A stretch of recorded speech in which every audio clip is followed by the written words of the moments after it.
It is my regret to inform you that you have been lied to. A lie so complete that it has coloured how you view this subject to the extent that the way that you describe it is a byword for bad. That lie, as I'm sure you're already aware, is regarding tyranny. Contrary to the usual accusations against it, this institution was not an Eastern imposition, nor was it a result of the degeneration of the Greek spirit. Not a backwards form, which was superseded when outmoded, and not an expression of deceitful, corrupt demagogues. Instead, it was a form in its own right, which exhibited an underrated longevity and effectiveness, but with few advocates that make it to us from the period, at least as conventionally understood. If you would give me the time, these misconceptions will be clarified. It is first essential to say that in its original meaning, tyranny and tyrants were not understood in precisely the same way as we might understand them now. But it is important to say that few rulers actually took the title tyrant.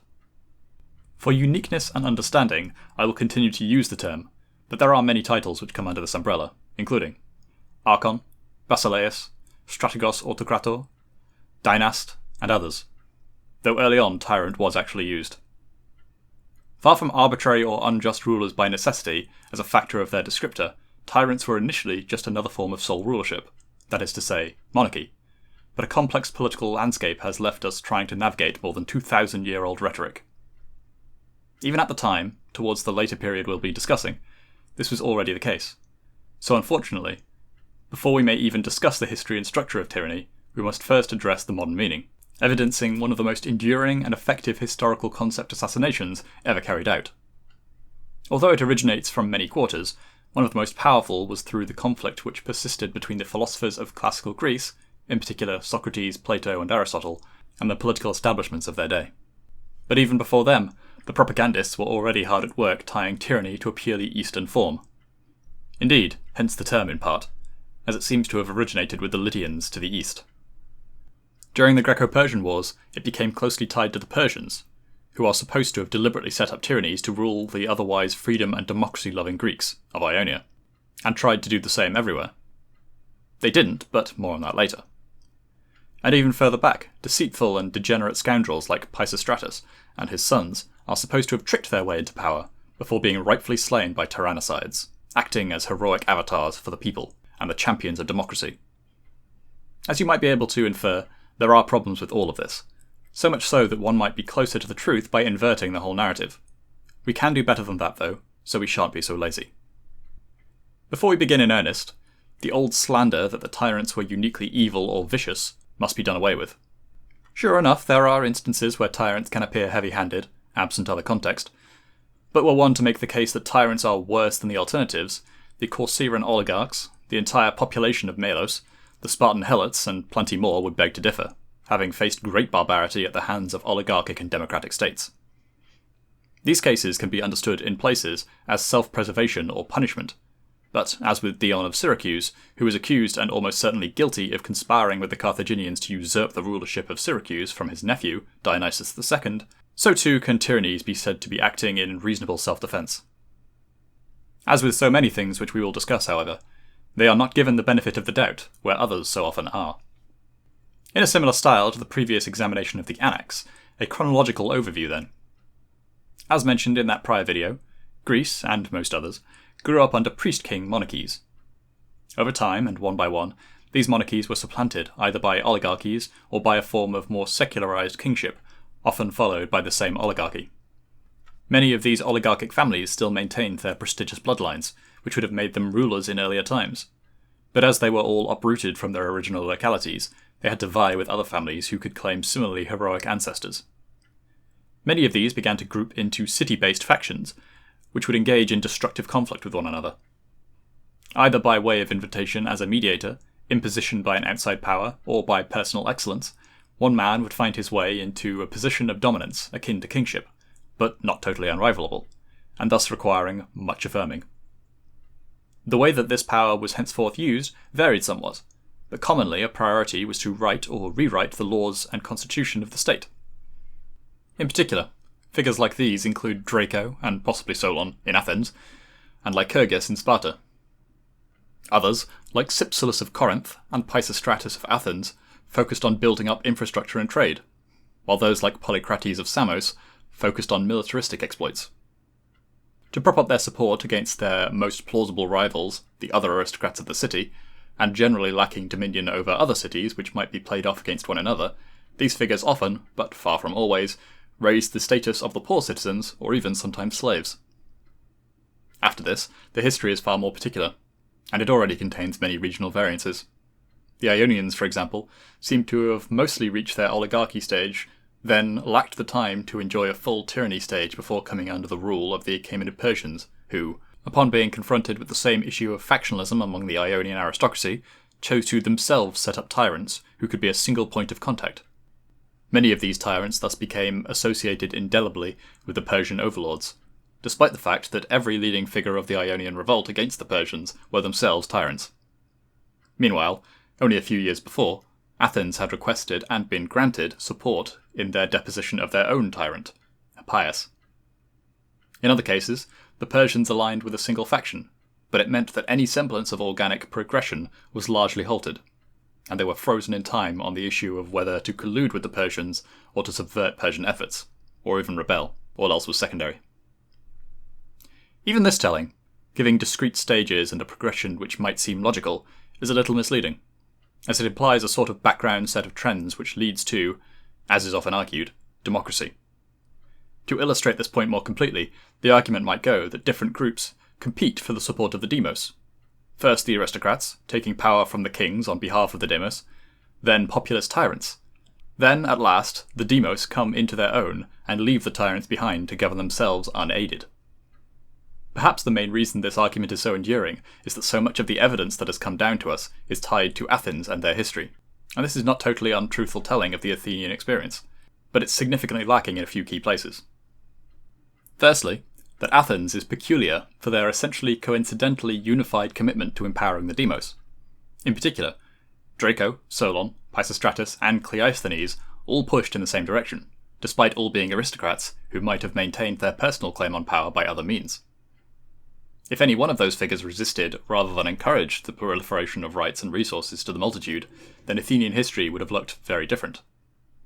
The proof of this is in nearly any other city, where the factionalism continues, oscillating between oligarchies led by differing factions, in conflict with one another, and the occasional tyrant.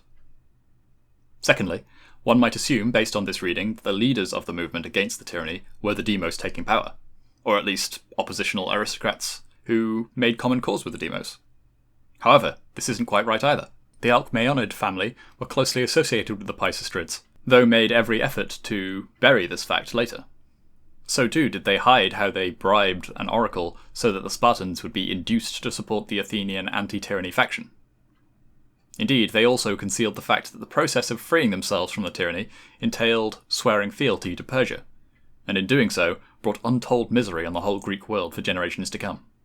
Especially with the development of later history, it seems far more likely, albeit cynical, which is often not a fair assumption, it must be said, that the Alcmaeonids were positioning themselves for a stronger position inside Athens, using the demos as their path to power. One may push back in that the constitution instituted and solidified by them was hostile to dynasties such as theirs, but one cannot help but note how Pericles and Alcibiades were both of the same family. Arguably, Alcibiades made a failed play for tyranny in his own right, and Pericles is the figure who perhaps comes closest without adopting any formal trappings of it. Otherwise, he fits very well indeed, having given Athens a great deal of its cultural footprint, solidifying the Athenian crypto-empire in the form of the Delian League, and leading Athenian military actions successfully before his premature death. All of this while wielding the Athenian state as a tool as effectively and deftly as any tyrant. Thirdly, that once the tyranny had been safely done away with, then only the aristocratic faction, which tended to find natural common ground with the Spartans and the Peloponnesian League, would be a threat. Not so.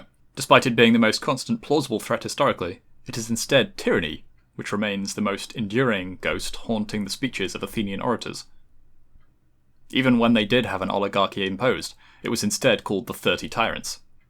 Both before and after, it remains the number one justification for prescribing anyone too popular or accomplished. Lastly, one would hope that this progression at least accompanied meaningful material achievements and improvements. But aside from victory in a needlessly started but heavily propagandized war against the Persians, most of the building achievements, commercial dominance, and legal and statecraft accomplishments of Athens are achieved under the Pisistratids, and to a slightly lesser extent the Alcmaeonids. Similarly, elsewhere in Greece, many famous art schools, such as that of Sicyon, were only founded and patronised under the tyranny. With this in mind, it is no surprise that the high point of Greek art is under the Hellenistic kings, not the oligarchs and democrats of the classical period. Nothing can be more symbolic than a grand temple to Zeus in Athens, started and incomplete by the end of Pisistratid rule, then left uncompleted until the reign of Roman Emperor Trajan centuries later. It would not at all be unreasonable to say that the democracy lived off and squandered that which the tyranny had bequeathed it. If we look elsewhere, we often find the pattern repeated, that the major achievements of many Greek cities, Samos, Phaerae, perhaps even Thessaly at large, Syracuse, and again so too wider Sicily, Thebes, and Epirus, only take place under tyrants and kings. At most other times, these states are not true players independently. They are pieces on the board to be played by other powers. These conflicts and oscillations between government types are also accompanied by the shifting fortunes of aristocratic families, all of whom possessing heroic lineages but are locked in conflict with one another. It is imperative here that the Greek concept of stasis is understood. As per the modern connotations, it means for something to be frozen and unable to progress. But for the Greeks, it also represented a kind of civil strife, with factions attempting but unable to overcome one another. All the same, it gives some insight into the great variation of achievements between different periods of governance, as nothing is left for public works and patronage if all resources and efforts are directed towards the destruction of an internal enemy. As conveyed by the actions of the Greeks experiencing it, there are only really two options to overcome stasis. Either win outright and attain such dominance that the opposition can be exiled or killed, or invite a tyrant as a mediator of sorts, who can rule separately to both factions. It seems that the tolerance to these conflicts varies greatly, so that the mediation option is never considered in some places, and in others, there is no appetite for such intense and debilitating civil strife. At some level, it may be not unfair to say that, as a rule, the options in general are stasis, to a greater or lesser degree, or tyranny. Any other constitution would leave the door open for factionalism, which inevitably coveted the resources of the polity, and opened it to conquest or subjugation from outside. Athens is the exception which proves the rule, as despite their zealous refusal to adopt a tyrant, and their equally fanatical commitment to oppose dynastic and factional politics, they had their political dynasties and succumbed to oligarchies multiple times, never fully expunging the rivals to democracy. Sparta, conversely, entrenched their predominantly oligarchic constitution such that it never meaningfully changed in their whole history since the reforms of Lycurgus, and so it retained all of the quirks and flaws it was born with. But even they could not rest easy, and were permanently fearful of being overthrown by their own slaves and non-citizen subjects. Another component to be considered is that relations beyond the city were discouraged, as was widespread use of coinage. Both of these provided vectors for particularly talented men to accumulate power disproportionately, and transferable power at that. The more that power was entirely contingent on the goodwill of domestic political forces, the more effectively exceptional men may be kept in check by those slightly less exceptional.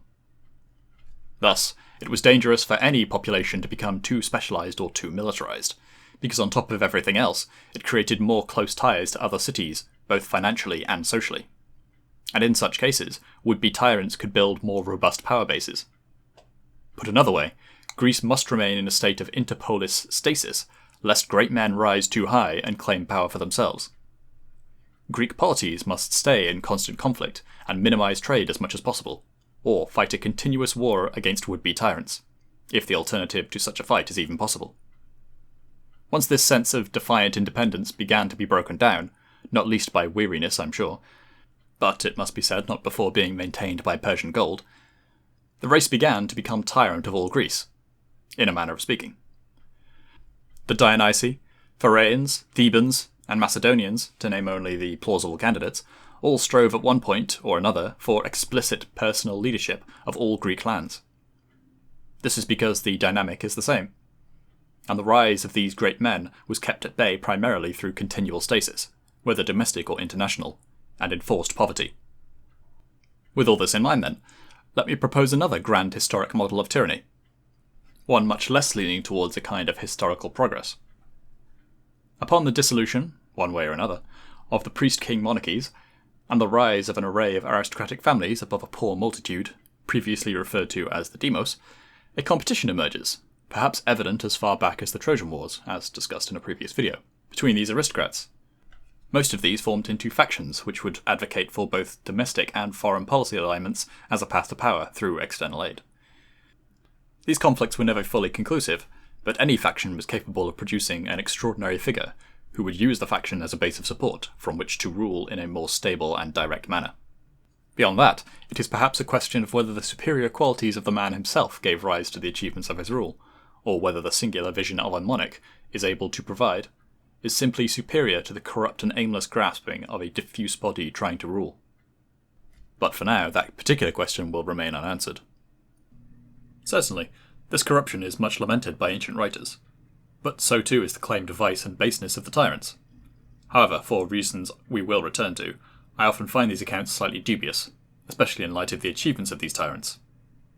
In any case, once a tyrant rose out of the faction, he would rule and typically pass his power to a descendant, who would either continue to solidify the power, and make monarchy, in the form of tyranny at first, the norm, or would be overthrown circumstantially, and the stasis would begin anew.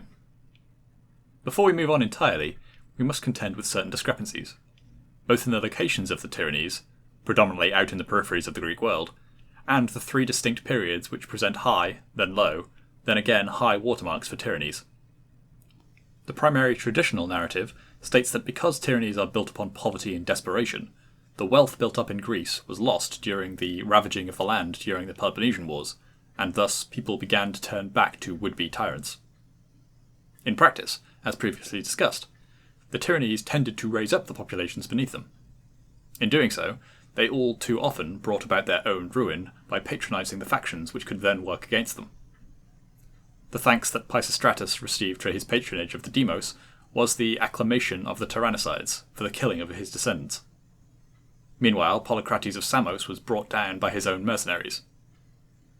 The return of the tyrants is perhaps more curious, because although there was a necessity created for more capable figures to gain advantages in the Peloponnesian Wars, arguably exemplified by figures like Epaminondas of Thebes, whose leadership almost single-handedly raised Thebes from a junior position even just in their region of Boeotia to become hegemon of the entire Greek core. So too does he claim the honour of finally breaking the hold that Sparta held over the Greek imagination by conclusively defeating them, while outnumbered, at the Battle of Leuctra. However, aside from that, there may be greater factors at play, not least in the philosophical schools which came into their own during this later era. We will return to this shortly. If any accounting is made at all of the regional discrepancies, it is attributed to Persian appointment, more nebulous Eastern influence, or simple primitiveness and barbarity. But let us recall that the greatest achievements of the Greeks tended to happen under the rule of the tyrants. With this in mind, if we conceptualize the whole Greek world as a single polity, we would see their borders extending to Cyrenaica in modern-day Libya in the south, Sicily and Megale Hellas, or modern-day southern Italy in the west, Thessaly and Macedon in the north, and Ionia in the east. All of these border regions represent the strongholds of tyrants, for large parts of their histories, while the oligarchies and supposed democracies tended to be clustered in the core of Greece itself, well enough insulated from most outside threats. An obvious conclusion, then, borne out explicitly in the histories of some individual tyrants, like the Dionysids in Syracuse, is that they were empowered for their competence in military matters to fight the external, non-Greek enemies. Cities in Ionia, and along the Black Sea coast in particular, seem to have been much more acutely aware of the threat that prolonged civil conflict between different factions would pose, surrounded as they were by barbarian Scythians. As such, when they fell into these conflicts, they were far quicker to invite a tyrant to act as a more neutral ruler. Extended civil wars of the kind that the Peloponnesian Wars represented were a luxury which only the protected core of the Greek world could afford. Those bordering other peoples were far more conscious of the consequences that failure to maintain a cohesive resistance to the outside might represent. Stasis would be deadly to their very existence as a state, and even their status as free Greeks, rather than slaves of barbarians. As such, they were willing to accept and support anything that might stave off that civil conflict and stasis. Invariably, this meant supporting a tyranny. Though perhaps even this isn't fair, because these figures were generally embraced, not begrudgingly tolerated. If we can see the great rewards to be earned by competent leadership, then they will have recognised that even more clearly. Now, onto the philosophers. Here we find one of the greatest sources of misrepresentation of tyranny. And for quite a curious reason. Because the philosophers were training them. A persistent and potentially deadly accusation constantly levelled against the philosophical schools, most notably Socrates, Plato and Aristotle, was that they were encouraging and perhaps even training tyrants. As a result, their works contain lengthy refutations of this idea, which poisons the well of understanding that comes down to us today on the topic. This is all the more egregious because it is most essentially a correct point. Post-Socratic and even to some extent pre-Socratic philosophers had extended, positive relations with many tyrants. And after that point, almost no tyrant or would-be tyrant existed which wasn't connected to the philosophers in some way. This was likely more obvious at the time, as Thales had first enriched himself through philosophy to prove its value. We perhaps forget this practical imperative as modern readers. Many even took direct inspiration from the philosophers and tried to put their ideas into practice, impossible for the democratic or oligarchic cities, as they themselves seem to have recognised. Plato had Dion of Syracuse. Aristotle had Hernias of Atarneus, and another who I shall return to. And Isocrates had Jason of Perea, and Philip II of Macedon. All of these rulers attempted to consciously put the ideas of the philosophers into practice, and had direct communication with them on good terms. If we extend it to include men who simply had a connection, then many more figures can be included, such as Alcibiades and Critias, leader of the 30 tyrants in Athens. These two figures in particular did much damage to the reputation of Socrates, and set the stage for philosophy's rhetorical turn against tyranny. The specific ideas entailed in this turn shall be reserved for a future discussion, but for now it is relevant to say that the essence is that in the case of both Plato and Aristotle especially, but so do others, monarchy is presented in two forms, one higher and one lower, which goes a long way towards explaining our understanding of these ideas now. Tyranny is presented as the lower, but determined almost solely by the conduct and personal qualities of the monarch, notably not by any substantial constitutional differences. As such, a tyrant could be recategorized as a king, retaining positive rhetorical value, if only he conducts himself in a virtuous way and governs well. This is exactly what philosophy itself wishes to supply and impart. Excellence not only in governing and personal conduct, but in all things.